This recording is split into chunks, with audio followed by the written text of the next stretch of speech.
பார்ப்பனர்கள் திருடுனா அது நகை குறைப்பு, எடை குறைப்பு, எடை குறைஞ்சு போச்சான். திருட்டு பயல்கள்ட்ட என்ன உங்களுக்கு மரியாதை வேண்டி கிடக்கு? ஏன்னா நூல் இருக்கும். கோயில் நினைச்சா அரசனும் ஆண்டவனும் கையை கட்டி நிப்பான். அது ஒரு காலத்துல அதிகாரம் அப்படி இருக்கிற ஒரு இடமா கோயில் இருந்துச்சு.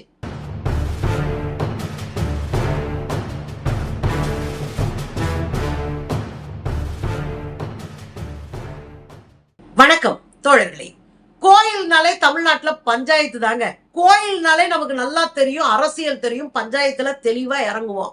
நேத்து என்ன கோயில்ல பஞ்சாயத்தாச்சு அப்படின்னா, ஒரு 4 பூசாரிங்க குருக்கள் நல்லா தண்ணியா போட்டு குத்தாட்டம் ஆடி வீடியோ வைரல் ஆகி போச்சு. அவங்களே ஃப்ரீயா இருக்கிற டைம்ல விபூதி அடிச்சு பொம்பளை பிள்ளைங்களை பிராங்க் பண்ணி அதுக்கப்புறம் கடுப்பாகி காண்டாகி அது வைரல் ஆகி போச்சு. இதெல்லாம் பார்த்த இந்துக்களுடைய மனசு புண்பட்டு போச்சு. அப்புறம் இந்து முன்னணி கேஸ் எல்லாம் கொடுத்திருக்கு. என்ன நடந்துச்சு அப்படின்னா, இதெல்லாம் தமிழ்நாட்டுல முறையா நடக்குதா அப்படின்னா இல்லை. தமிழ்நாட்டுல இது முறை கிடையாது, பல முறை நடந்திருக்கு. 2 வருஷத்துக்கு முன்னாடி இதே கோயிலுக்குள்ள ஒரு பார்ப்பன பூசாரி தண்ணிய போட்டு பீர் அடிச்சுக்கிட்டு அவரு புலம்பிட்டு இருந்ததை வீடியோவா நம்ம பார்த்தோம். இதே கோயிலுக்குள்ள இங்க பக்கத்துல இருக்கிற காஞ்சிபுரத்துல கதவிடுக்குல கருவறைக்குள்ள ஒரு பெண்ணிடம் பாலியல் ஜல்சா பண்ணிட்டு இருந்தது ஒரு பூசாரி, ஒரு பார்ப்பன பூசாரி. அப்படியே இந்த பக்கம் வந்தீங்கன்னா வடகலையா தென்கலையான்னு 2 பார்ப்பன கும்பல் அதிகாரத்துக்காக மோதிக்கிட்டதை நீங்க பாத்திருப்பீங்க. இன்னொரு கோயில்ல சிசிடிவி கேமராவில துண்ட போட்டுட்டு கோயில் உண்டியல்ல ஆட்டைய போட்ட பூசாரிய பாத்திருப்பீங்க. இன்னும் சொல்லலாம் அப்படின்னா, கோயிலுக்குள்ள கிரிக்கெட் விளையாண்டாங்க. எங்க? சிதம்பரம் நடராஜர் கோயில்ல. அதே கோயிலுக்குள்ள 5 ஸ்டார் ஹோட்டல் மாதிரி அழகா டெக்கரேஷன் பண்ணி ஒரு கல்யாணம் நடந்துச்சு. சிவகாசியில இருக்கிற ஒரு பணக்கார வீட்டு கல்யாணம். பல லட்சம் ரூபாய வாங்கிக்கிட்டு பல்ல காட்டுச்சுங்க பார்ப்பன கும்பல். புரியுதுங்களா? அப்ப கோயிலுக்குள்ள எல்லாம் நடந்துகிட்டு தான் இருக்கு. கோயில் உண்டியல திருடுறது, கோயில் சிலைய திருடுறது, கோயில்ல தட்டுல வர்ற காசை போட்டு ஆட்டைய போடுறது, கோயிலுக்காக சாமிக்கு வாங்கி கொடுத்த நகைய ஆட்டைய போடுறது, சிலையவே ஆட்டைய போடுறது, தூணா ஆட்டைய போடுறது, கதவையும் ஜன்னையும் உடைக்காம மட்டும் தொலைஞ்சு போகுதுன்னா யார் காரணம்? இந்த கும்பல் காரணம். மிகப்பெரிய அளவுக்கு தமிழ்நாட்டுல பல கோடி மதிப்புள்ள சிலைகள் கடத்தப்பட்டிருக்கு இந்த பார்ப்பன கும்பலால். பார்ப்பனர்கள் திருடுனா அது நகை குறைப்பு, எடை குறைப்பு, எடை குறைஞ்சு போச்சான். திருட்டு பயல்கள்ட்ட என்ன உங்களுக்கு மரியாதை வேண்டி கிடக்கு? ஏன்னா நூல் இருக்கும். சரி கிடக்கட்டும், அது மட்டுமா இருக்கீங்க. பூ, பழம், நெய், சூடம், பத்தி எது கிடைச்சாலும் தூக்கிட்டு போயிருங்க வீட்டுக்கு. தேங்காய் முடிய கூட தூக்கிட்டு போயிடுறீங்க. சரி மனுஷன் சந்தோஷமா இருக்கட்டும் அப்படின்னா அவங்ககிட்டையும் களவான்ட்டு நாங்க தான் உள்ள இருப்போம், மத்தவெல்லாம் வரக்கூடாது, ஓய் இங்க புனித கெட்டு போய் தீட்டாயிராது அப்படின்னு அனைத்து சாதியினரும் அர்ச்சகராகலாம் சொன்னா உங்களுக்கு கதறாங்க, பதறானுங்க. சாமியை ஆவாகனம் செய்ய போகிறோம், அதாவது சாமியை இங்க இருந்து நாங்க வீட்டுக்கு தூக்கிட்டு போயிருவோம், மந்திரம் போட்டு வீட்டுக்கு எடுத்துட்டு போயிருவோம், அங்க வெறும் சிலைதான் இருக்கும், அதனால நாங்க ஆவாகனம் செய்ய போறோம்னு பரப்புரை பண்ணுங்கன்னு ரங்கராஜ் நரசிம்மன் போன்ற பார்ப்பனர்கள் கதறுவாங்க. அப்ப கோயிலுக்குள்ள நம்ம போக கூடாதுன்னு சொல்றோம். ஏன் போக கூடாதுன்றான்? ஏன்னா கோயில் அதிகாரத்தின் மையம், ஒரு அதிகாரம் மையம். கோயில் நினைச்சா அரசனும் ஆண்டவனும் கையை கட்டி நிப்பான். அது ஒரு காலத்துல அதிகாரம் அப்படி இருக்கிற ஒரு இடமா கோயில் இருந்துச்சு. கோயில் மதங்களை, சாதிகளை, சடங்குகளை வைத்து மக்களை கட்டுகிற ஒரு இடமா இருந்துச்சு. மக்களை அப்படி கையை காட்டி உட்கார வச்ச ஒரு இடமா, அடக்கி உட்கார வச்ச ஒரு இடமா இருந்துச்சு. இந்த இடத்துல அதிகாரமா இருந்தவர்கள் பார்ப்பனர்களா இருந்தாங்க. இதை உடைச்சிடக்கூடாதுன்னு கவலைப்படுறாங்க, பயப்படுறாங்க.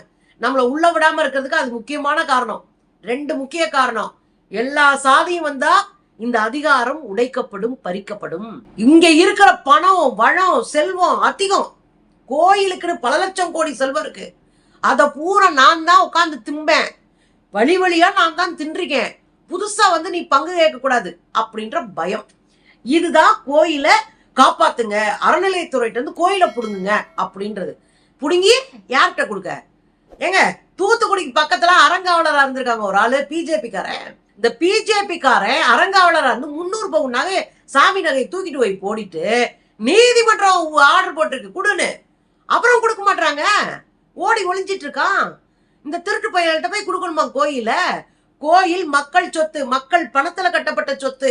அரசர்களோ மற்றவர்களோ தன்னுடைய சொந்த நிதியில கட்டினது இல்ல, கோயில் மக்கள் நிதியில கட்டினது. அதனால இது மக்கள்கிட்ட தான் இருக்கணும். அரசுகிட்ட இருந்தா மட்டும்தான் இது ஒழுங்கா நிர்வகிக்கப்படும். எதுக்கு இந்த அறநிலையத்துறை?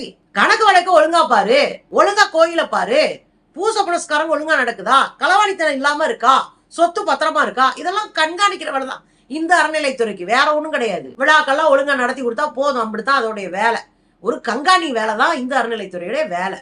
அதுக்கே இந்த கும்பல் கதறுனா என்ன காரணம்? ஜக்கி வாசுதேவ் மாதிரி ஆட்டைய போட்டு கார்பரேட் சாமியாரா உட்கார்ந்து சுரண்டி தின்னணும், இந்த அதிகாரம் பறி போயிடக்கூடாதுன்னு பயப்படுறான். சரி, இங்க கோயில் என்ன நடந்துச்சு அப்படின்னா, 4 பூசாரிங்க சிக்கிட்டானுங்க. சின்ன பசங்க போல இருக்கு. கோயில் திருவிழா நடக்க போது போல இருக்கு. அங்க வேலைக்கு வந்திருக்கானுங்க. ஒரு பூசாரி வீட்டுல தங்கி இருக்கிறாங்க. தனியா போட்டு அந்த காவி உடையோட ஜிங்கு ஜிங்குன்னு ஆடி இருந்திருக்காங்க. அதுல 2-3 பார்ப்பான். ஒருத்தர் வந்து பார்ப்பனர் இல்லாத ஒரு சாதியை சேர்ந்த பையன். இதெல்லாம் பாத்தீங்கன்னா டான்ஸ் போடுறான்னு குத்துன்னு குத்திட்டு இருக்காங்க பாருங்க.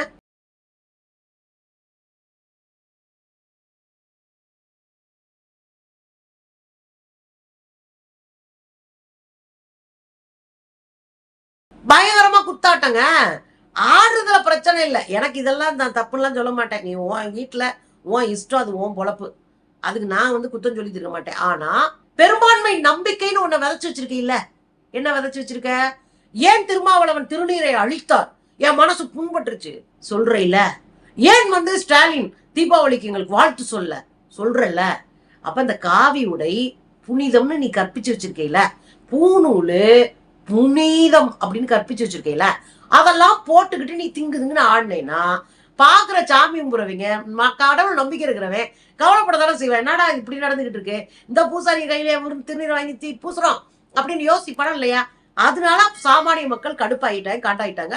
இந்த காண்ட தணிக்கும் விதமா இந்து முன்னணி ஒரு கம்ப்ளைண்ட் கொடுத்திருக்க. அவன் என்ன கொடுக்குறானா, இந்த அறநிலையத்துறையின் சார்பாக நியமிக்கப்பட்ட பூசாரி இருக்காருல்ல, அனைத்து சாதியினரும் அர்ச்சகராகலாம்ன்ற அந்த இதன் கீழே அதுல நியமிக்கப்பட்டவர் தான் அப்படி ஆக்கிட்டாரு. அவரை முதல்ல கவனிங்க.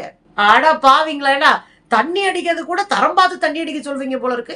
ஏதோ பிற்படுத்தப்பட்டவன் மத்தவெல்லாம் தண்ணி வண்டியாவே கிடக்குற மாதிரியாவும், இவங்க பாப்பனர்கள் பூரா இப்படி நிக்கிற மாதிரியாவும், இந்தியாவில் முதல்ல இருந்த அத்தனை ஊழல்களையும் செஞ்சது பார்ப்பனிய கும்பல்.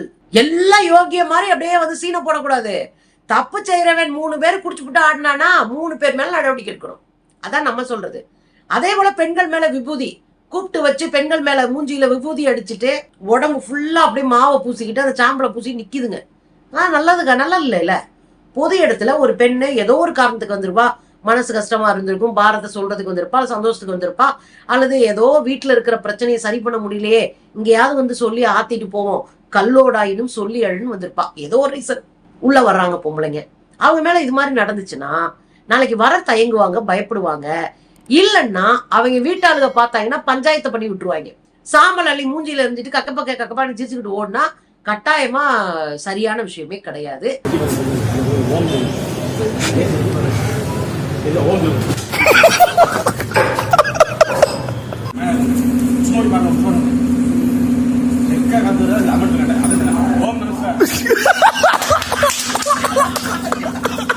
இது தப்புதான்.